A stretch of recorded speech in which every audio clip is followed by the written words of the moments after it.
Reliance ஏதாச்சும் அடிபட்டுச்சுன்னா நம்ம பொருளாதாரத்தில் ரிலையன்ஸ் எவ்வளோ அமௌண்ட் ஆரம்பிச்சு தெரியுமா?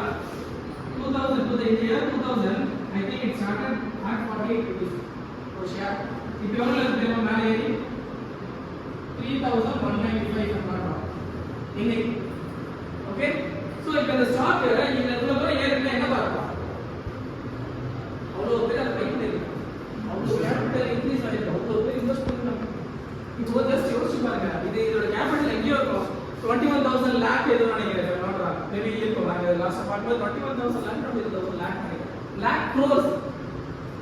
புரியுதா என்ன சொல்லலாம்? lakh crores அப்படின்னா அவ்வளோ அவசியம் வந்து ரிலையன்ஸ் கம்பெனிகிட்ட மக்கள் என்ன பண்ணியிருக்காங்க, கொடுத்து நீங்கள் வந்து பிஸ்னஸ் பண்ணுங்கப்பா. Trading, stock market is not like trading secondary தான்.